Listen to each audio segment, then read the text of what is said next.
Do we really know what happened? The brother did it. The brother. That's what I thought too. I mean, that seems like kind of obvious. We're both into like true crimes. Deathy murdery thing. Yeah. Maybe that should be the title. Deathy murdery thing. Could be that. Could be something not that, because that sucks. That's gonna be our theme song. It'll be just a silent recording of me and out of tune every time. That's good. This is Mystery Murdery Thingy. Are we starting now? Yeah, I guess we can start now. Hi. Hey. Hey. Hi. What's up? How are you? I'm good. How are you? How's your day going? You know, it really just started. Yeah. You went to class. I did go to class. Yeah. We're finally actually getting to recording this at like 1:30 or something. They don't need to know our procrastination That's habits. okay. They don't need to. It's fine. It's fine. It's still Wednesday. This will get out on Wednesday, well before midnight. So Wednesday. Yeah. So this is Mystery Murdery Thingy. Welcome to Mystery Murdery Thingy. Oh, we're supposed to do it. Are we doing it at the same time? What's I going don't on know. here? I don't know. What's your name? We always do a Who am different I? thing. I think I think that's good. I don't know. The podcast where we talk about mysteries, Murderies. thingies, Murderies? murdery thingies, Yeah. thingy murderies. I think we did a good job of like making it ambiguous enough where Yeah. we can like fuck around and like That's definitely the point, that we can basically talk about anything mysterious. Yep. That's the goal. Yep, and we do. So who are you? Sorry, what? What? Huh? Who? I'm sorry. I'm sorry. Who are you? What's your name? I don't remember. My name's Mario. Who am I? Your name's Chloe. Correct. This is a really rambling introduction. I care not. Yeah. No, I think that's good. Yeah, so Who's going to go first this week? I don't know. Is yours a mystery, a murdery, or a thingy? It's very murdery. Mine's a mystery thingy. Okay. It's not well, mine's murdery too. Yeah. But it's based Involving on some- a thingy. Okay. Why don't you go first? Okay. So I am talking about, this is actually not my biggest fear, but like, you know how people have like a personal, like traumatic big fear? Sure. And then people have like, I'm afraid of, like, we're both afraid of open water, like type fear. More like irrational fears. Yeah. Like phobias, kind of. Yeah. So I've always been freaked out by Ouija boards. Sure. So I did my research on, that's what I'm going to talk about. Talk about Ouija boards and their weirdness. Cool. They really, really freak me out.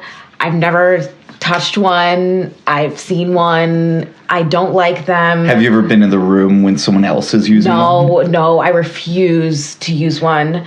And So even you wouldn't though- like that movie Ouija then? Hell no.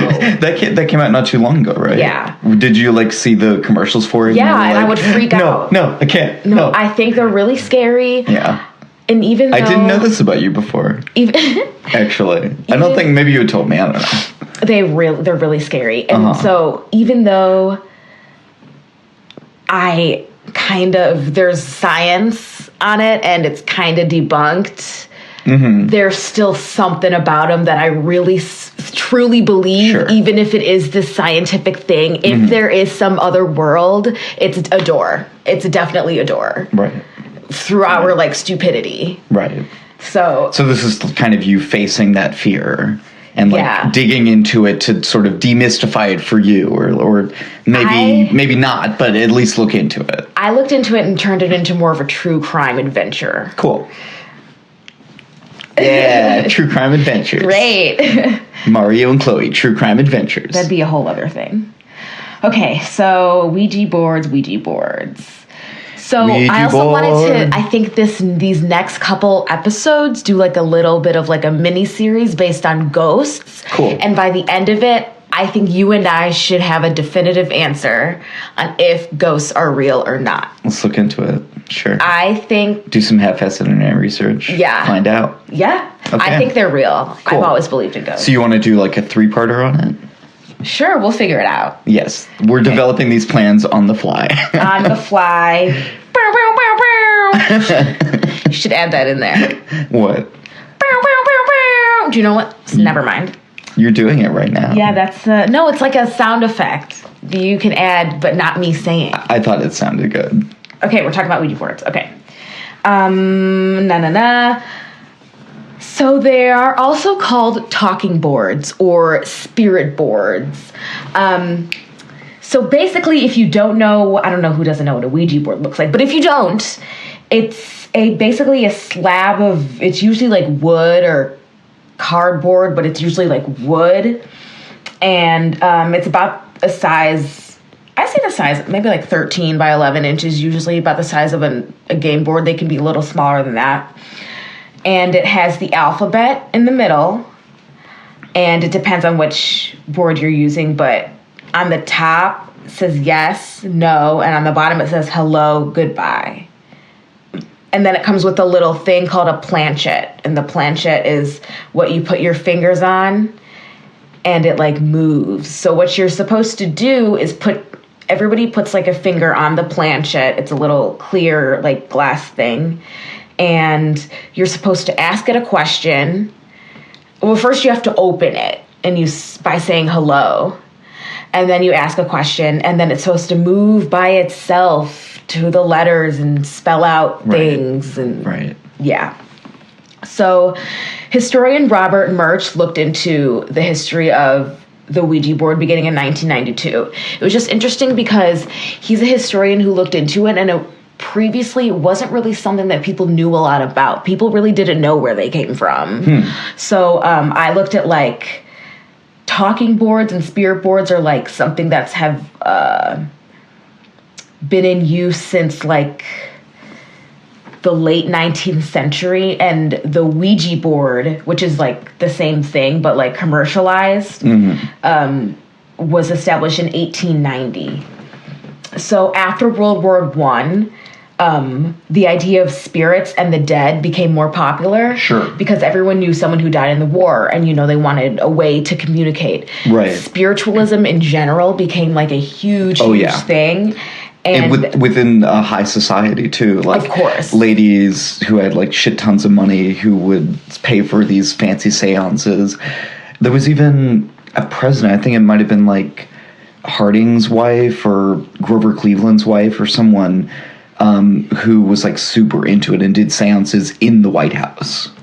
I remember hearing about that. That's going to be a huge, huge no from me. Right. No, anyway. Thank you. Anyway, keep the going. White House is so haunted. Okay. Okay. There was, like I said, spiritualism really became a thing. Definitely. So it was introduced commercially by a group of people. The main businessman and investor is named Elijah Bond, and this was introduced in July of 1890. Charles Kennard of Kennard Novelty Company is the dude who had like the main idea, and he was the one who wanted to profit and commercialize off of it. So they got a patent. So this is kind of a funny story. When they went to go get a patent for their product, the chief officer, the patent officer, was like, "This isn't gonna like work. Like, show me that it works." Right. And so, what happened was that it spelled out his first name. Like on there, but because they were only doing by like Mr. blah blah blah and spelled like right. He was like so that it worked that way, and they got their patent. Yay, it worked. Okay. So when it comes to the name Ouija, the board named itself. Yeah. Some people think it's a combo of the French word oui for yes and the German ja, Ouija, like. Oh, okay. Ouija. Right. But that's also something that a later owner made up. That story about it? Yeah, it's not true. So what happened was Elijah Bond, he gave the board to his sister-in-law named Helen Peters. She was also a medium. And so she puts her hands on it and she's like, "What should we call you?" And it did Ouija. That's what it spelled out. And then she asked it, "What does that mean?" And it said, "Good luck." So what was also interesting was that she was wearing a locket with a woman named Ouija on it, but it's very possible that the woman in the locket was famous author and popular women's rights activist Ouida, Ouida, instead of Ouija, whom Helen Peters admired, and she had a locket. I mean, maybe when you're talking across the bounds between this world and the next, something gets lost in a D becomes a J.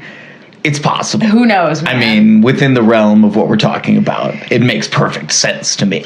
So that's how it was named. Sure. I'm not really sure why it's Ouija instead of Ouija. Ouija. I'm almost positive it's Ouija, right? Oh, definitely. I've never heard anyone pronounce it other than Ouija board. Yeah. You know, although I'm not actually, now that I think of it, entirely sure how it is spelled. Like it's Ouiga. Ouiga. Yes. Yeah, or no, Ja. J-A, of course. J-A. Ouija. Right. Yeah, that is weird. And the women's rights activist was Ouida. Right. So might have been misread or something. Okay. So the product was extremely popular. By 1892, the Kennard Novelty Company went from one factory in Baltimore to two, and then two in New York, and then two in Chicago, and then one in London. So these were making Ouija boards and other, novelty things. Right. In 1893, Kennard and Bond no longer ran the company. A man named William Fould, who was an employee and a stockholder, just worked his way up, and they retired. What's funny, though, is that there's a lot of people who, during this time, were trying to take credit for it and name it after themselves and saying, I was the inventor, but Fould never did this.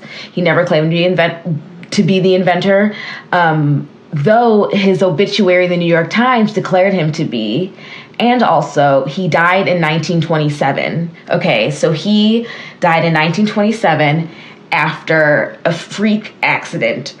He fell from the roof. He was on a ladder and he fell from the roof of the factory and died. Oh my God. This was a couple of weeks after the Ouija board told him to build a factory. Whoa.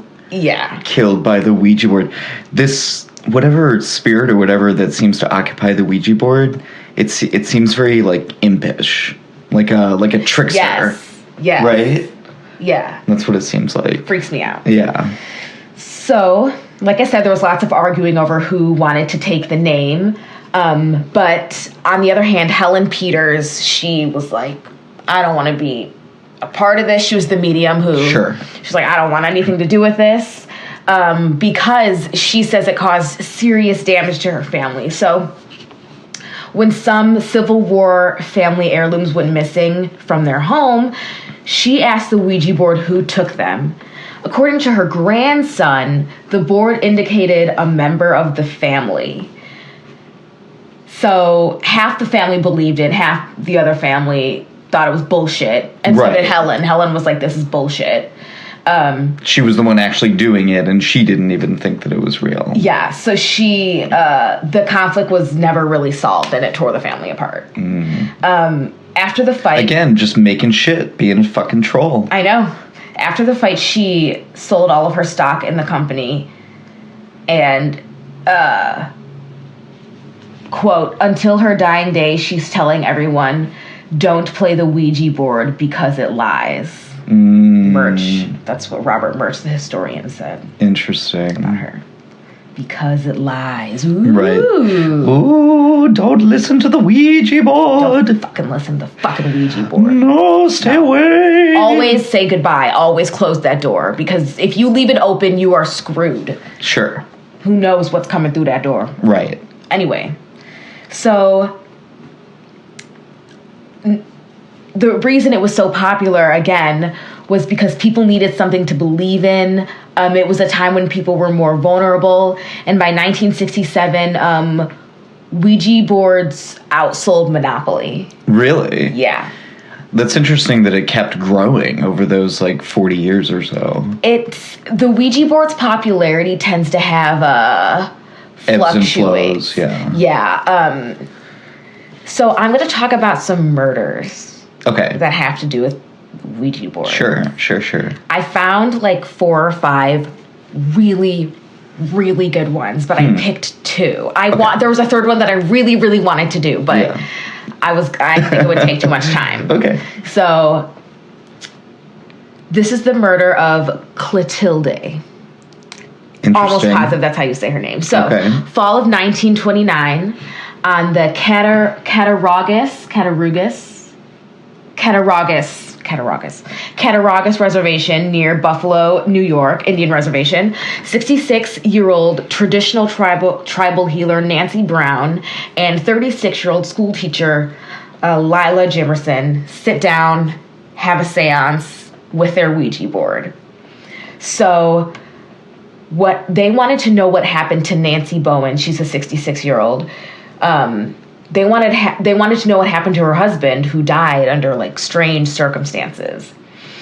So allegedly, the board put them in contact with the husband, whose name was, get this, Sassafras Charlie. Ooh.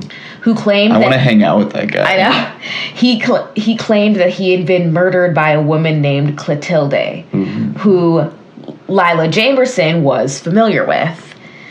So apparently it gave a physical description and a home address.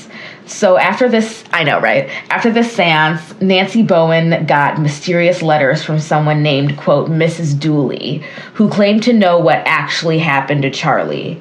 So she got these weird letters. They spoke of witchcraft, hexes, black magic, and murder, and all that kind of stuff. The letter said that Clotilde was a witch and that she's killed before, and that Clotilde was also someone who would collect mushrooms in the forest.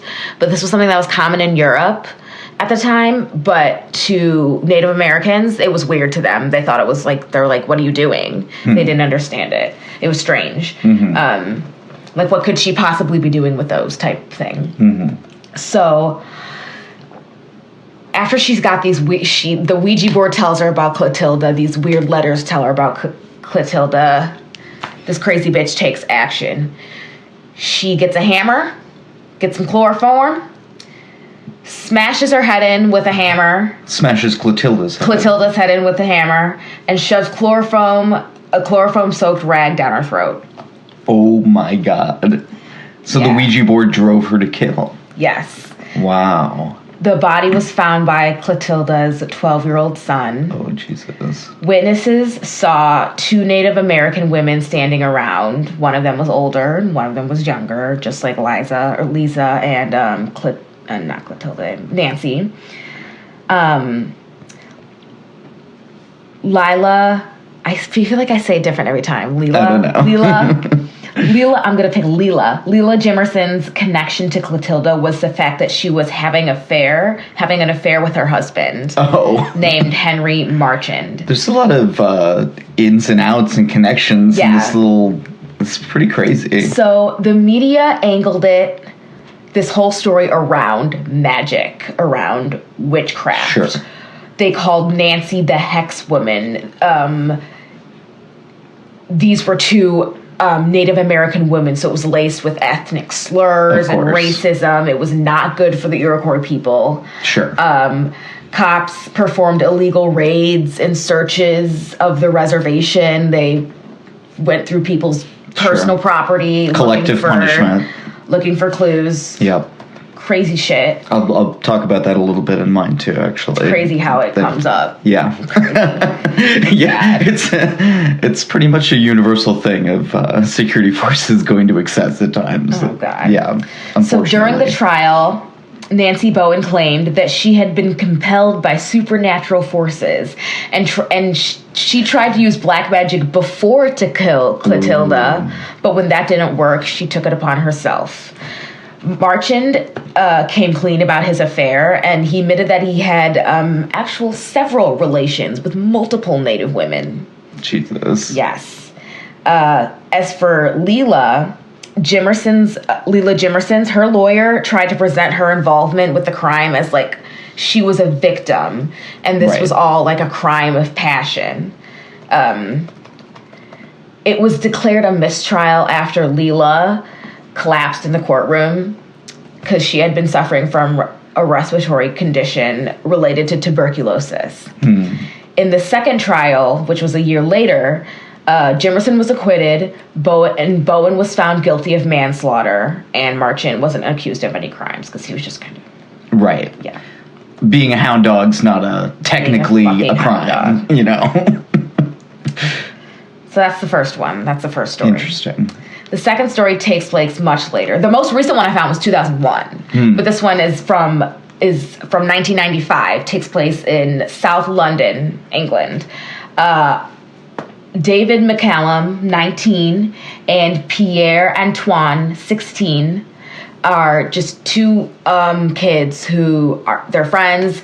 They have dabbled in Satanism and black magic. They had a shrine. David McCallum had a shrine in his room. He lived in a South London apartment. In his room, there was like a shrine to like Satan and all kinds of creepy. Right. As Henry Zabrowski would say, "Hail Satan." Hail Satan. Cool. I guess. Hail whoever you want. So, December 2nd, 1995, the two boys decided to invite over their neighbors, Michael Eridge and Stephen Curran. Both were 15, so they could have a Ouija board session. And that doesn't seem a little weird. Right? Sure, go hang out with those slightly older boys so you can go have a Ouija board session. Let's conjure up some spirits. Yeah. Shits and giggles. Right. God. The board spelled out kill. And that spooked Michael Eridge. He's one of the younger ones. He was like, I'm out. He decided to go home. Get out. But before he could go home,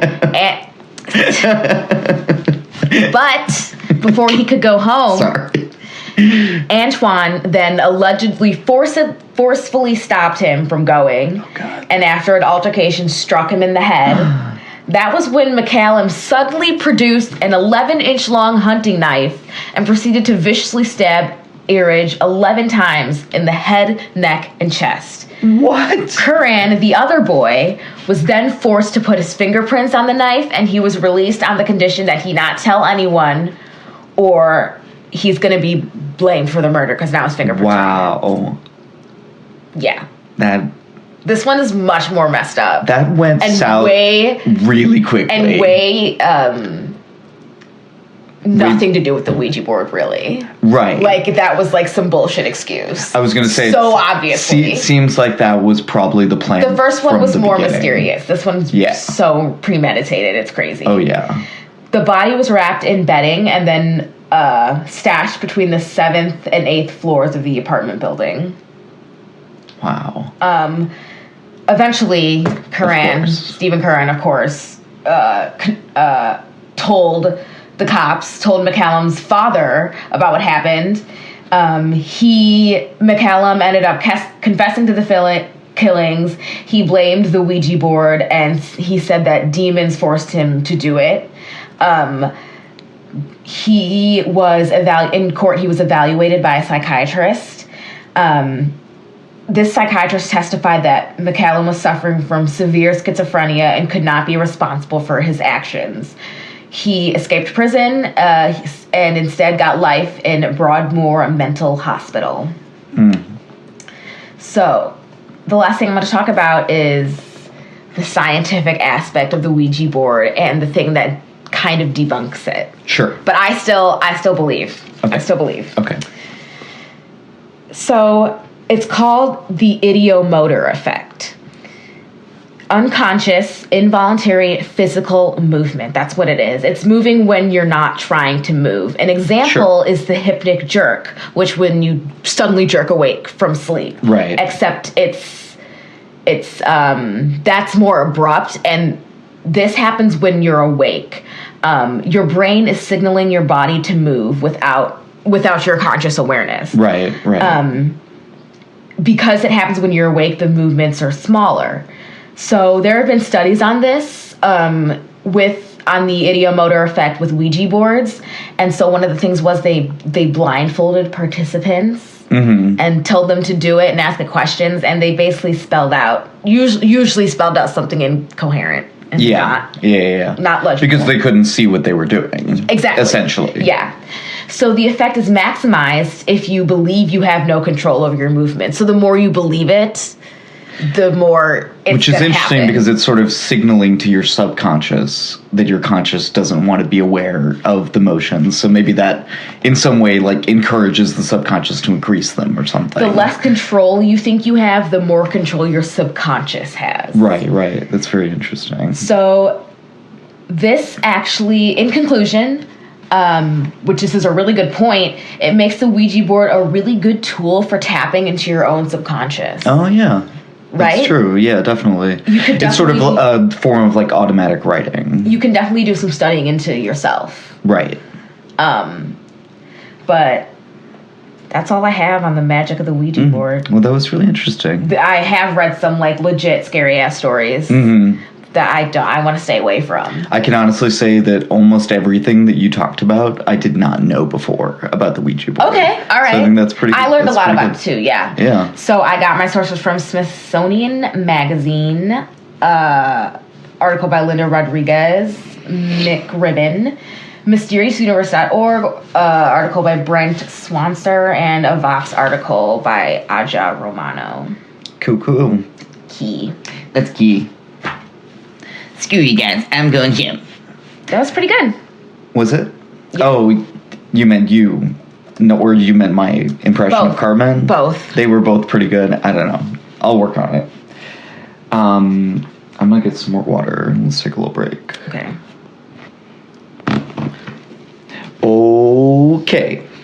All right. Okay, it's very sad. Let's stop laughing. Okay. Bringing it down. Okay, bringing the mood down with the murder. That's not good. I shouldn't say that. Anyway, I'm going to talk about the 1920 Wall Street bombing, which I had never heard of before, and I was, when I looked into it, really surprised that I've never heard of it before either. Yeah, and we'll kind of get into that too. It's kind of part of the story of why and how it kind of got lost in history in a sense. But to kind of set the scene for what happened on that day. So this was just before noon on September 16th, 1920, on the corner of Wall and Broad Street in Manhattan. So really busy corner of downtown New York. Large lunchtime crowd was milling around, consisting mostly of messengers, stenographers, clerks, brokers, mostly in their 20s to 30s, just kind of regular people going to get lunch. There was a lady who was like helping her friend find a new job, just different people on their way around. A junky looking horse carriage slowly is rolling down the street and asks a cart, like a seller, I think he was like a chocolate seller on the street, to like move his cart out of the way so that he can park his carriage right next to the JP Morgan building. And even in 1920, horse-drawn carriages weren't really that uncommon, so no one really thought that much of it. The driver gets out, scurries away, and as the bells are ringing noon, the carriage filled with 100 pounds of TNT and 500 pounds of heavy iron shrapnel explodes. Yeah. The explosion is heard throughout the island of Manhattan and in Brooklyn. The shockwave knocks down dozens of people, injures hundreds, including the father of John Kennedy and the grandson of Ulysses S. Grant, Oh my God. who worked in the sub-treasury building across the street from the JP Morgan building. The shockwave shook buildings 3 blocks around, blew out windows up to the 9th floor of the surrounding buildings, derailed a streetcar 2 blocks away, and debris flung as high as the 34th building of a nearby building. I can't. Yeah, imagine. it's almost an unfathomable, really the kind of thing that you would only see in a wartime setting. And a lot of World War I veterans were there and said that it was very reminiscent of what they had seen in war. So, in to kind of make the point, the debris was littered everywhere, both within and without the buildings around, including the very unfortunate horse, of course, who was obviously blown apart and whose limbs were found hundreds of yards apart from one another. Oh my God. Yeah. That's just gruesome. I know. I said it was going to be very murdery. Now, one strange thing is that a statue of George Washington, a bronze statue of George Washington, which was on the steps of the building across the street, that Sub-Treasury building, was miraculously unharmed. No damage whatsoever. And people at the time, took that as a good sign, kind of a good omen. All in all, there was $2 million in 1920 dollars in property damage. Yeah. And the damage to the facade of the J.P. Morgan building is still visible today. It was not repaired at all. And there was a picture, I think it was on the Slate article I was reading, some pieces are like as big as a person's hand that came off the side of the building. 2,000 policemen, army members to guard the Sub-Treasury building, and Red Cross nurses, plus, of course, a huge crowd of onlookers immediately descended on the scene. 30 people were killed instantly, and during the carnage, a 17-year-old messenger named James Saul commandeered a car and took 30 people to the hospital. Wow. So there were people, at the scene actively, just like on 9/11 or anytime something like this happens, who step up and, try to help as much as they can. 8 people died later at the hospital of their wounds. Some were wounded or killed by falling debris within the buildings as well. Oh, God. Including a 24-year-old clerk named William Joyce, who was killed by falling debris. And his dad actually worked in the building there as well. Oh my and refused to get help for himself because he was so grief-stricken. Yeah, like I said, it's really sad. Another man was so, shaken and impacted by surviving the bombing that he actually jumped off a 10-story building in which he worked after his coworkers suggested that he just, go home early. So that was kind of the last victim, in a sense, of the bombing. So he just kind of went crazy? Well, I wouldn't say he went crazy. I don't understand why he would do that. I think sometimes when one survives a really horrible event, I've heard, it's like something that I've heard of, there's a certain amount of guilt that's associated with that. Why did I live and all these other people died? And maybe that was part of it, because you feel like, maybe I should have died. And you get fixated on that. I mean, I've definitely heard of things like that happening before, but in some sense, it seems to have driven him to suicide. So he was kind of the last one that was killed by it, but it's all very, very tragic. So it was the worst terrorist attack on U.S. soil until the Oklahoma City bombing, some 74 years later. Like I said before, World War I veterans, many of whom were there, described it as akin to a battleground, and some actually thought that a bomb had dropped from a plane, and that's really the only way that this could have happened. But unfortunately not unfortunately, it wouldn't have mattered how it happened ultimately, but that wasn't the case. The New York Stock Exchange, which was just down the block, suspended trading for that day, and the Treasury building across the street closed for the day. But both of those and the J.P. Morgan building reopened the next day. Money, money, money, money. Maybe that was part of it, but people also wanted to get back to work to kind of reestablish a sense of normalcy, get that sense that, we're not going to be beaten by this. And I think that's something you see in a lot of terrorist incidents, that reaction, where we're not going to let them win, and therefore we're just going to get back to normal.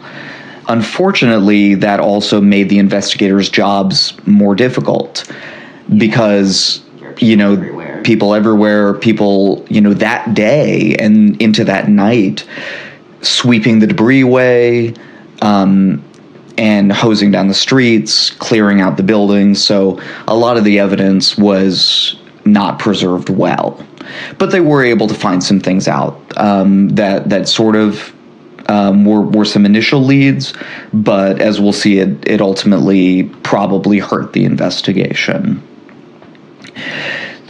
And the next day, some people were actually attending a previously scheduled parade, which was celebrating the adoption of the Constitution, like the anniversary of the adoption of the Constitution, just on the next block, which was kind of a funny coincidence.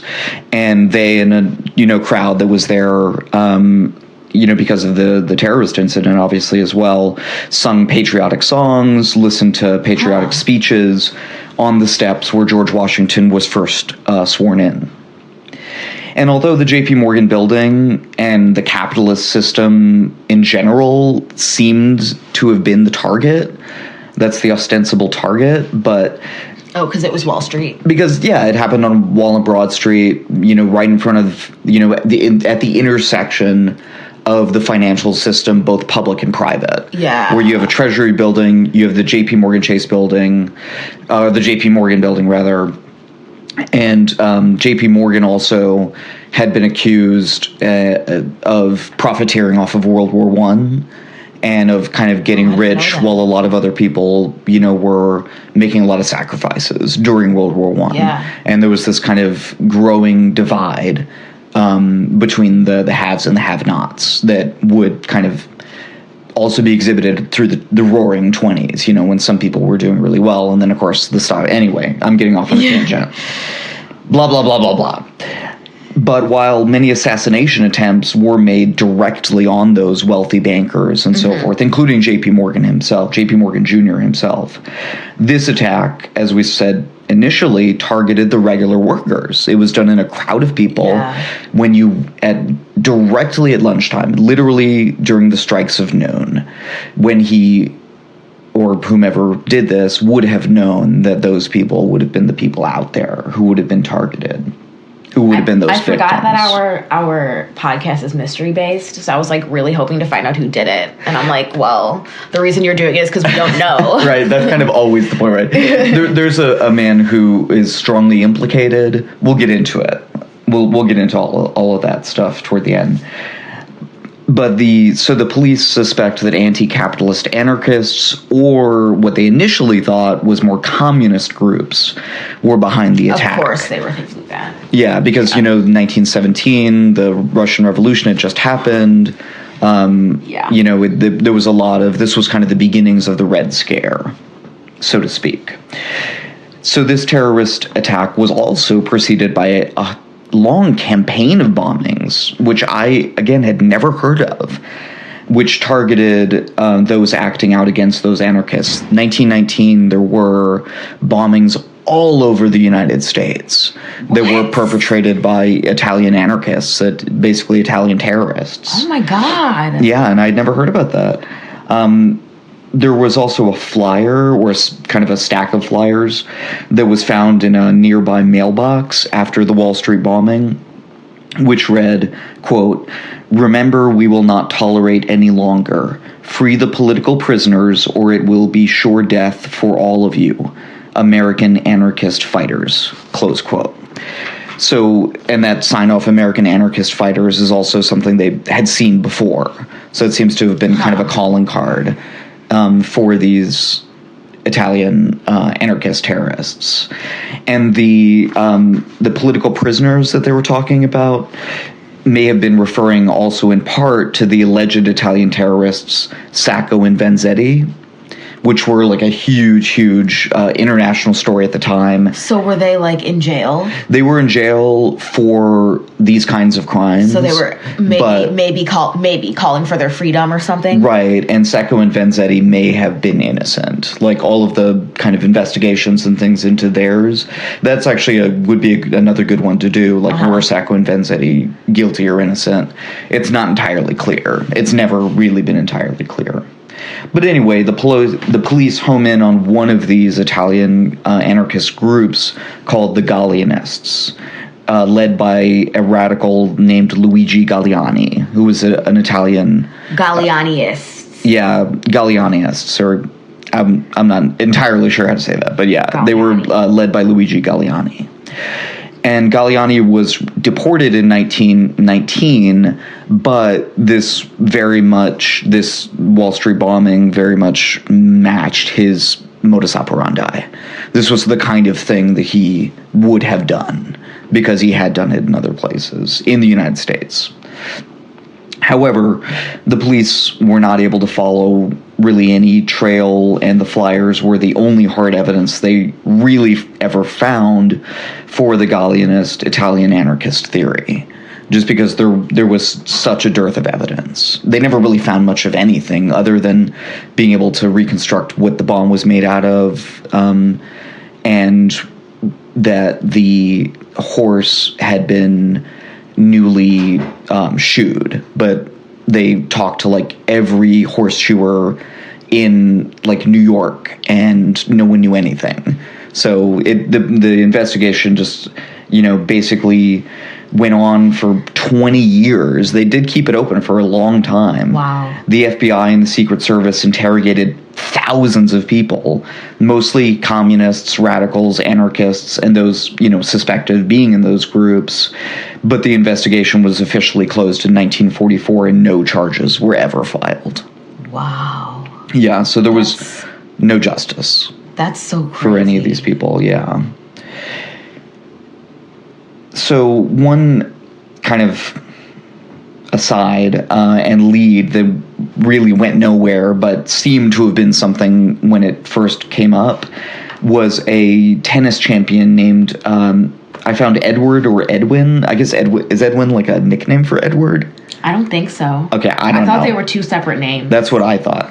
So either Edward or Edwin Fisher. Ed Fisher, who had warned friends and anyone who would listen to him that there would be an explosion on Wall Street in mid-September.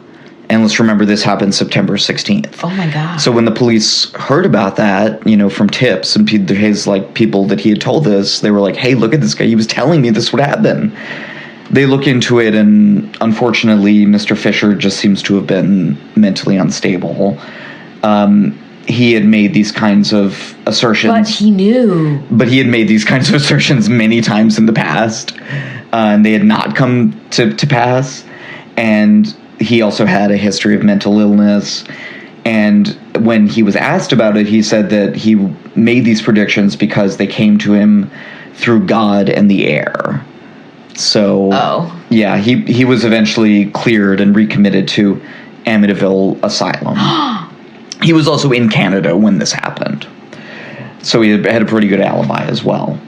So let's get into some of the more or less plausible suspects that did arise, however.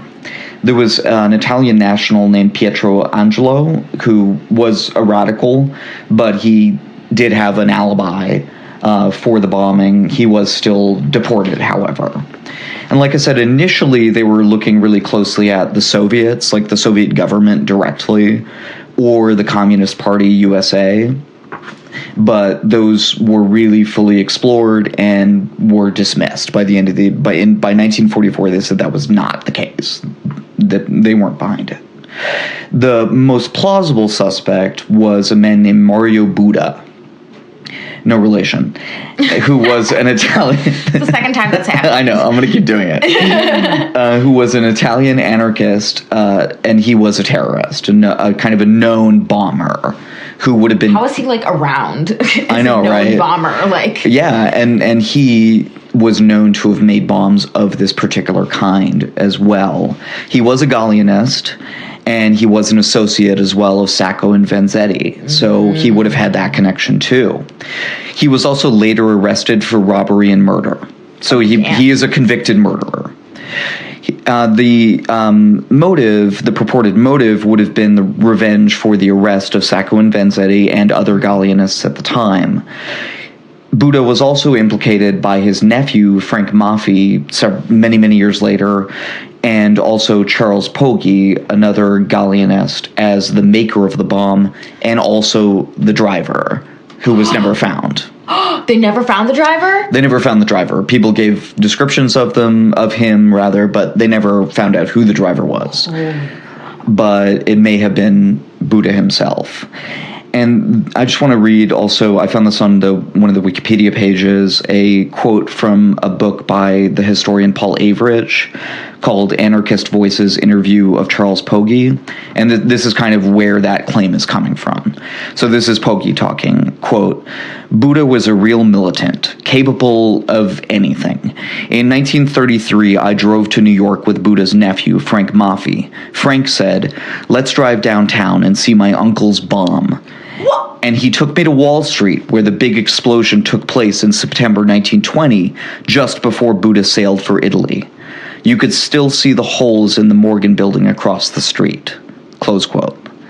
So, Whoa. Pretty direct. This guy, who is this guy? Charles Pogge. He was another Galleonist around at the time. So and he was interviewed? He was interviewed he was interviewed by the historian Paul Averich, and that's what he told him. Wow. So that's fairly, I mean, obviously it's hearsay, or what he said about what Maffei said was hearsay, but what reason would he have to lie, right? Yeah. That's, I guess, what you have to come back to. And like I said earlier, Buddha was also known to make this particular kind of bomb and was implicated in other large bombings in the U.S. at the time. Sounds like... Not a good dude. Yeah. Bad dude, definitely. Sounds pretty guilty. He sounds like a bad hombre.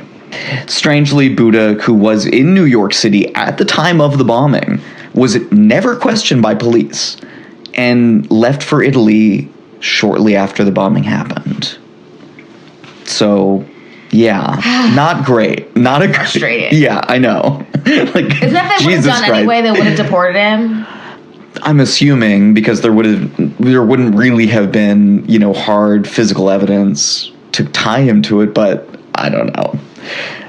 And no memorial was ever erected for the incident. And in fact, it's sort of a strange, and I watched the American Experience PBS documentary about it, and historians talk about how it's weird how it was just kind of like swept under the rug, and people just kind of moved on. I wonder why. I don't know. I think maybe this goes deeper than we think it does. Yeah.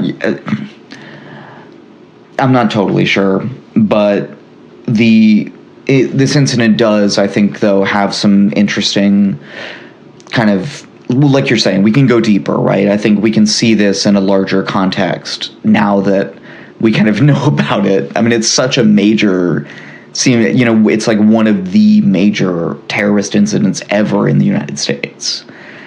And I think it maybe can be seen as a presage of our kind of modern period of terrorism that obviously started with 2001, which also didn't really start with 2001 either. That's kind of a fallacy, right? Because we had the Oklahoma City bombing. We had the first World Trade Center bombing. But I suppose in everybody's mind in this era.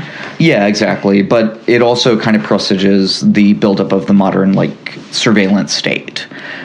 Future FBI head J. Edgar Hoover was working on this case, and others like it, developed a tracking system for all radicals in the U.S. and organized raids on anyone suspected of being a radical.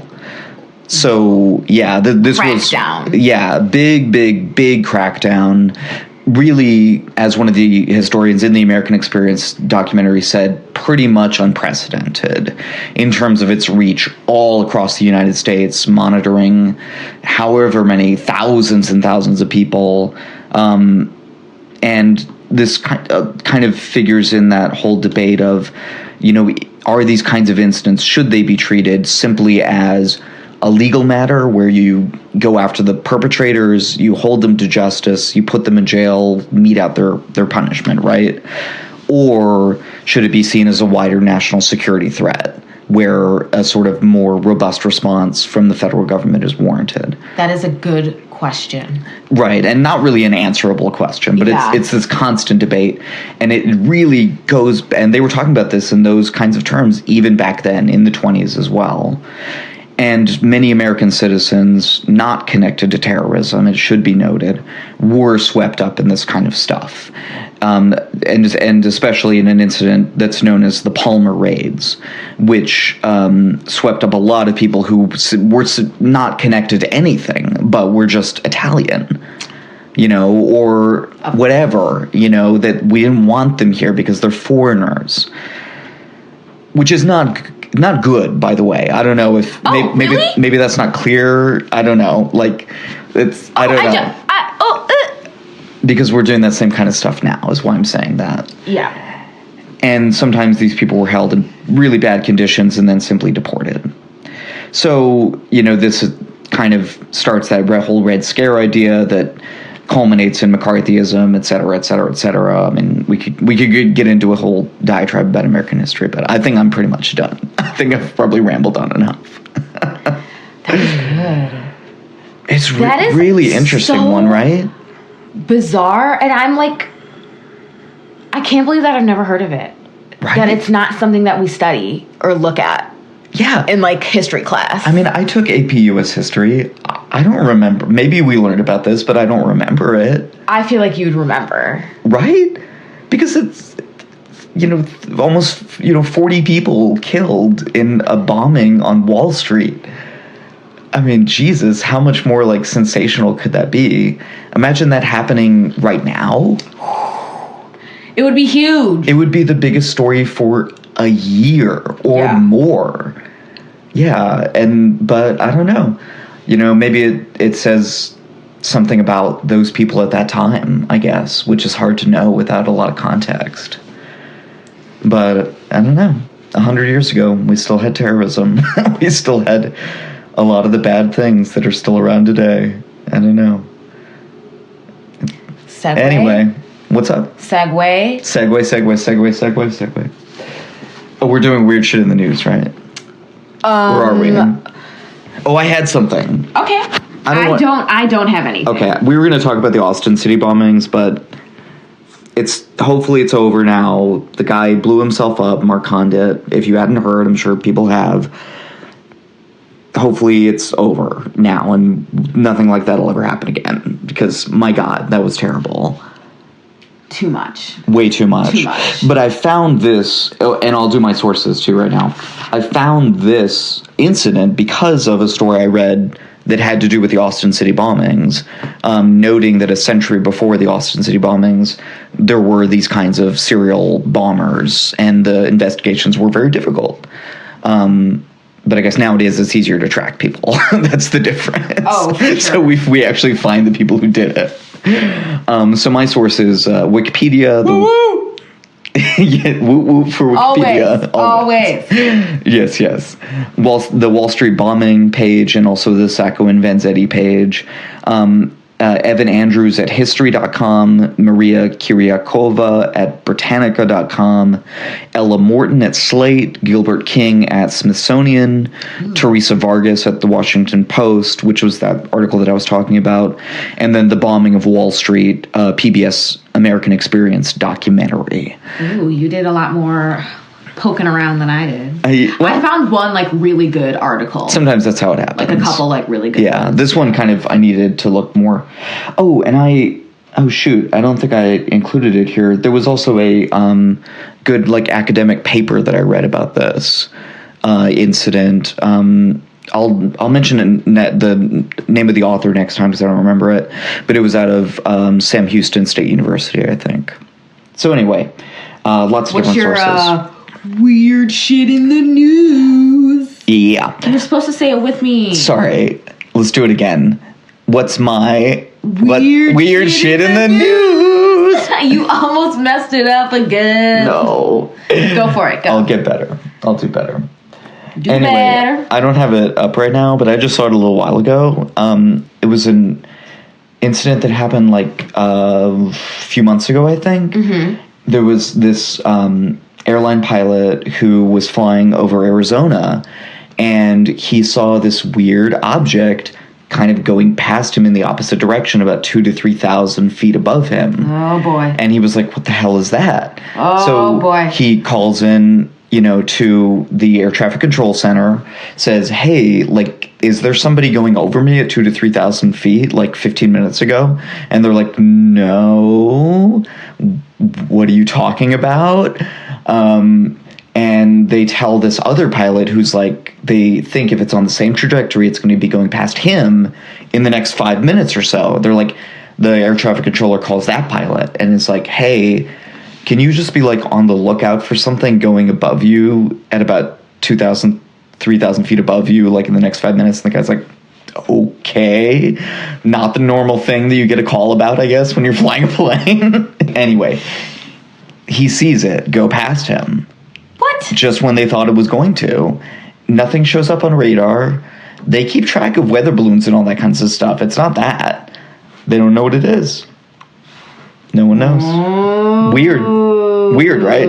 It's weird. It was weird, right? I got it. I got it right. I did the right thing. Yay! I also have a good shit in the news. I almost forgot about it. Thank you for covering for me, because I don't have any. You're good. You're good, girl. White Sox rehire wrongly convicted man. It's just a little blurb about a guy who spent, and it involves the Sox, which I know you like, so I wanted to do it. I don't. My family does. Your family does. But after spending 23 years in prison, this man named Neverus Coleman, who did not commit the crime he was convicted of, is now back at work as a groundskeeper with the Chicago White Sox. So good on him, and good on the Sox. And good job by you. Good job by you, Mario. You. Oh shit. Yeah, thank you for listening. We didn't say sorry. It's important. It's very important. Rate, comment, Yes. like, subscribe. Do all those things. Tell all your friends. Mystery Murdery Thingy. It's a podcast. It's about mysteries. Murderies and thingies. Yeah. Sometimes it's, pretty interesting. Yeah. No, usually.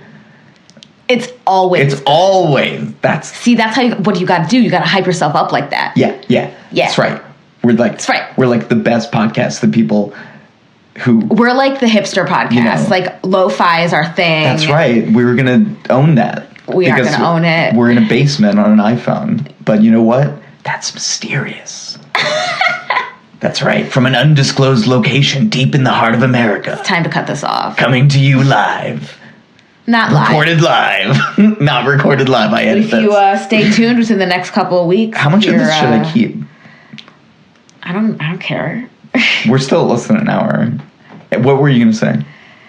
Well, I'm saying if you keep tuning in the next couple of weeks, you can hit us up at Theater of Ted. Yes. We are trying to just show up. That sort of discloses our location, but yeah, we were going to say that. Yeah, if you're listening in the Bloomington, Normal area, we will be at Theater of Ted in 2 weeks. Illinois State University. We'll talk about it more later. Okay. Okay, bye. Bye.